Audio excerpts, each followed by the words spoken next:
Come home early. Our son got injured and is in the hospital. I'm on a business trip. Don't talk nonsense. The voice on the other end of the line was my husband, the father of our dear son. I was hoping to get him to come home because it was an emergency. When Jim realized his father wouldn't be coming, he put on a sad face. But in the next moment, he pointed at the television with a surprised look. Look, it's Dad. He's home. Turning to the television, I couldn't believe what I was seeing.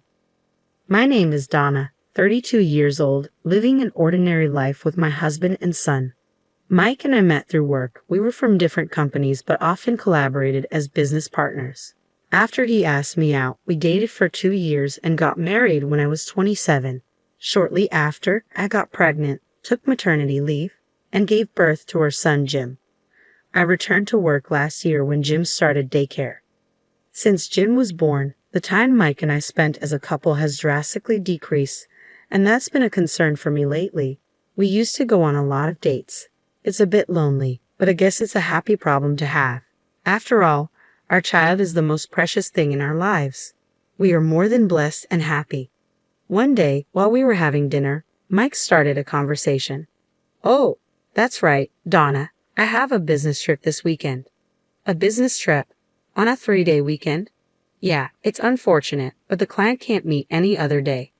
I see. Working on long weekends, you must have it hard. Yeah, I wanted to relax at home, but it's work, so I can't help it. Upon hearing our conversation, Jim, who had been listening intently, exclaimed, with a troubled expression and began to appeal to Mike. Daddy, you have to work on your day off? Sorry, Jim, Daddy really has to go this time. No. You promised we'd go to the museum on our next day off. We can visit the museum next time, Jim. I'll definitely take you next time. Dad, you said that last time too, and we didn't go to the amusement park. Challenged by his son, Mike gave a troubled laugh. As a mother, I tried to calm Jim and reason with him. Jim, you see, your dad is working hard for you, okay? For me? Yes, that's right. He needs to work even on his days off. Just this once, so we can go on fun trips with you. So we can go on a trip next time. Of course. Next time we'll definitely make him take us to the amusement park and the museum. Yeah, Dad, you promise? Seeing Jim happily stick out his tiny pinky to make a pinky promise brought a smile to my face. I didn't want to ruin the mood, but there were many other things about Mike's recent behavior that bothered me. First of all, the number of times he worked overtime has drastically increased. He used to finish work on time and come straight back home to spend time with us, yet recently he's only been coming home on time a few days a week. Today he happened to come home early, so we were able to have dinner together as a family. With Mike being home less, the majority of Jim's care has fallen onto my shoulders. I love Jim, and I don't mind taking care of him or doing household chores, but to be honest, there are times when I want to rant a bit. I don't want to doubt him, but is he really working overtime? Such unpleasant thoughts made my chest feel tight. To clear up my worries, I decided to talk to Mike after Jim had fallen asleep. He was watching TV with a beer in hand. I casually started the conversation. Hey Mike, there's something I want to ask. At my call, Mike turned to me and said, What's up? It might be terrible to doubt my own husband, but nervously, I asked, you've been working a lot of overtime lately. Is work really getting that busy? Well, yeah, I've been given more responsibilities, I see, but you've also been going on more business trips, even on weekends and holidays. There are client schedules to consider, right? What's up, Donna? You usually don't ask about this kind of stuff. Well, we've been spending less time as a family recently, so I was wondering if you could reduce your overtime. At that, my husband sighed, and his tone clearly showed his annoyance. Donna, didn't you just say it yourself that I'm working hard for Jim's sake? Huh?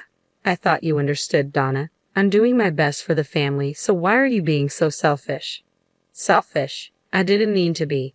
Anyway, please don't interfere with my work. I'm not doing this because I want to. I understand. I'm sorry. After this conversation, our relationship as a couple took a turn for the worse. In front of Jim, we pretended to be parents who got along well, but when we were alone, our conversations dwindled to a minimum. 2 weeks later, it was the first day of the 3-day weekend, and as planned, my husband left for his business trip. Since our conversation, he had been cold to me, but he acted differently that day. As he put on his shoes at the entrance, he looked apologetic and said, "I'm sorry, Donna. I know it's a holiday. It can't be helped. It's work." "Yeah, but it feels wrong to leave Jim with you. When I get back, I'll help out." "Don't worry about Jim. Thank you." "All right. Well, I'm heading out now." "Okay. Have a safe trip." As my husband left the house with a wide smile, I couldn't shake the feeling that something was amiss. I forced myself to smile back, playing the role of a good wife. The next day, Jim said, "I want to go somewhere," so we headed to a nearby shopping mall. We did some shopping and decided to have lunch. Just after leaving the restaurant and heading to the parking lot, a group of elementary school students on bikes crashed into me and Jim at full speed. We both ended up falling to the ground. I twisted my ankle, but my son Jim was having trouble getting up. "Jim, are you okay?" I rushed over and called out to him. Jim started crying out loud, "Mommy, it hurts." "Where does it hurt? Can you stand?" "My foot hurts. I can't stand up." "Oh no, it's swelling up terribly." The way he fell must have been bad. His ankle was visibly swollen. From the looks of it, it was probably broken. I gently helped him sit up and rubbed his back. The elementary school kids who bumped into us looked stunned and dazed at the scene. For the time being, I took their parents' numbers and sent them home. I carried my son to the car and rushed to the nearest general hospital. Even while we were waiting for our turn at the hospital, Jim was continuously crying, probably due to the pain. "It's okay, Jim. Mommy's here."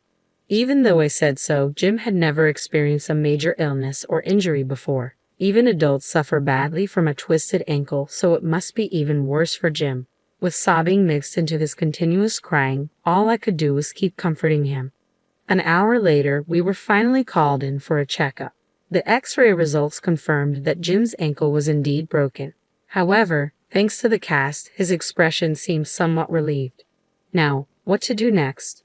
Mike is on a business trip and my parents live far away, so I can't rely on them. I still have to go to work, but I can't leave my son home alone with a broken ankle. I contacted my workplace and arranged to work from home for a while. For now, I should call Mike. Mike, who answered the phone after a few rings, sounded annoyed as if the call was an interruption and bluntly asked, "What do you want?" Even though I was irritated by Mike's attitude, I explained the situation. We were hit by a bicycle in the parking lot at the shopping mall. Jim broke his ankle. We got it casted, so he seems a bit relieved now. Mike responded. "And? What do you mean, and? Don't you have anything else to say? Aren't you worried? It's just a broken bone, right? He'll be fine if he rests." "But you don't have to say it like that. I'm busy. Don't call me over the smallest thing." Thinking about Jim, I knew I was asking a lot, but I pleaded with Mike anyway. "I'm sorry, but is there any way you can cut your business trip short?" "What? What are you talking about? That's impossible. But with Jim in this condition, I can't even go shopping. I can't cook either." "I don't care. Take him with you. He has a fractured ankle. How do you expect me to take him?" "Come home early because our son got injured and is in the hospital." "I'm on a business trip. Don't talk nonsense." He snapped and hung up on me. The tone of the disconnected call echoed in my ears, and a feeling of emptiness overwhelmed me more than anger or sadness. "Is your business trip that important? We're having an emergency, and yet he talks to me like that. Now I can't even do my house chores." I decided to ask for help from my mother-in-law, who lives 30 minutes away by car. When I called her, she said, "I'll be right there." In the meantime, I waited with Jim, watching TV. While we waited for my mother-in-law, I told Jim that his dad couldn't come home. "Jim, Daddy can't come home because he's busy at work." "I want to see Daddy," Jim said. "Does Daddy really have to work? Remember what I told you before, Daddy is working hard for us." Suddenly, Jim cut me off, pointed at the TV screen, and said, "Mom, Daddy's not at work." "What? What are you talking about?" "Look, Daddy's right there." "What are you saying, Jim?" "Look, Mom, it's Daddy." Jim's face suddenly lit up with joy. Looking where Jim was pointing, I saw it too. On the screen was undoubtedly Mike, but he wasn't alone. Next to him was a young woman, and they were being interviewed at a tourist spot on live television. This can't be happening. Why is Mike there? Didn't he leave for his business trip just yesterday? My supposedly away for business husband was on the screen, smiling with a woman, arm in arm, looking just like a couple. At that moment, an indescribable emotion began to bubble up within me. This is cheating. Once I was certain, I quickly hit the record button, capturing evidence of Mike's infidelity. Not wanting Jim to see any more of this, I quickly changed the channel. Soon enough, my mother-in-law arrived. While Jim took his nap, I decided to tell her about Mike's infidelity. Mother-in-law, I have something to tell you. I stared into my mother-in-law's eyes and quietly told her, Donna, what's wrong? You seem so serious. Can you take a look at this? I played the recording from earlier. There it was, irrefutable proof of infidelity. When the interviewer asked Mike if he was on vacation, he responded gleefully, Yeah, I finally got some time off. That's great. Are you here with your wife today? No, she's still my girlfriend. Haha, I hope to marry her someday. Very sweet. Enjoy your trip. Thank you. I stopped the footage as soon as Mike's interview ended. Witnessing her son's infidelity, my mother-in-law covered her mouth with both hands, lost for words. While I was wondering where to start, my mother-in-law bowed her head deeply. Donna, I'm so sorry. My stupid son. Mother-in-law, I'm thinking about divorce. Yes, of course, I understand.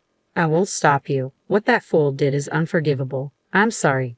Don't apologize. Please, for Jim's sake, you should seriously consider divorce. To confirm the truth about Mike's infidelity, I called his workplace. A staff member who was working over the weekend confirmed that Mike did not have any business trips scheduled. On the contrary, it was revealed that he had taken numerous paid leave days in the past few months. When I checked my calendar, the dates he had taken off were the same days he told me he was staying overnight at his office because of work. He was probably spending all those leaves going on all-day dates with his mistress. As more and more of Mike's misdeeds came to light, a simmering rage began to rise within me. To tell such an easily discoverable lie and to even go on a trip with his mistress, how much more does he need to make a fool out of me? Once my anger subsided, I quickly decided to come up with a plan to get back at Mike. Even my mother-in-law approved of me filing for divorce, so I'm not holding back. A few days later, before Mike got home, I invited my mother-in-law over to our place and had her wait for him in the room next to our living room. I couldn't let Jim witness this mess, so I left him with his grandfather at my in-laws' place. Unaware of anything, Mike returned home and appeared before me with a big smile on his face. I'm home. I got you guys some souvenirs. Mike held out a box of sweets, but there was no way I would be deceived by such a thing. I slapped away the box of sweets he had offered and coldly said, Did you enjoy your trip with your mistress? Ha! It's impressive, isn't it? Buying souvenirs for your family from the place you went with your mistress. When did you get so bold? Hey Donna, what are you talking about? A trip with my mistress? Don't play dumb. I don't know. I have no idea what you're talking about, was all he repeatedly said. Suddenly, my mother-in-law appeared from the room next door, unable to bear it any longer. Even before I gave her the cue to come out, she briskly approached Mike and slapped him across the face. To the stunned Mike, she spat out angrily, What do you mean, business trip, you fool? What? Mom, what's going on? I just went on a business trip. Can you still say that after seeing this? My mother-in-law slowly grabbed the TV remote and played the clip from Mike and his lover's interview. Seeing this, Mike's face turned ashen. His mouth opened and closed with no words coming out. The souvenir Mike had brought back was right from the shop that appeared in the clip. There was no more room for excuses. Perhaps realizing that he couldn't lie any further, Mike bowed deeply in apology right on the spot. His eyes were filled with tears as he began to apologize to me. I'm sorry, Donna. I thought it was just a fling. I'm not serious about her. So what? I'm supposed to let this slide because it was just a fling? Oh, that's not. But believe me, you are the one I love, Donna. Even after being confronted with all the evidence, he was still trying to deceive me with his shallow words like, I love you. I was thoroughly disgusted by him. I slammed the divorce papers in front of him. I love you. Quit messing with me. Do I still look like a fool to you? Our son got injured and you still lied to go on a trip with your mistress. Unforgivable. You make me sick to my stomach. Donna, please just calm down. Shut up. I have no trust in you anymore. I can't continue living with a deadbeat like you. You are nothing but a waste of my time and energy. Sign those papers right now and get out of our lives, you jerk. Finally realizing the gravity of the situation, Mike burst into tears. He repeatedly apologized, but I ignored him. In the end, under pressure from his mother, Mike reluctantly signed the divorce papers. Subsequently, we divorced. Of course, I gained custody of our son Jim. I claimed compensation from Mike and his mistress and returned to my parents' home. Mike was disowned by his parents, and from what I've heard, he was never allowed to set foot in his parents' home again. Since Mike initiated the affair, when his mistress was asked to pay compensation, she exploded in anger and exposed the relationship to everyone at their workplace. As a result, Mike was demoted to a dead-end department, and the woman, who had been a temporary employee, was let go and dismissed from the company. Mike's salary dropped significantly, and now he seems to be just getting by. He probably won't have the luxury to entertain women in the future. As for me, I am living a peaceful life with Jim at my parents' home. I haven't explained the reason for parting with Jim's father to him yet, but I know that one day I will have to talk about it. Until then, I want to cherish my time with Jim.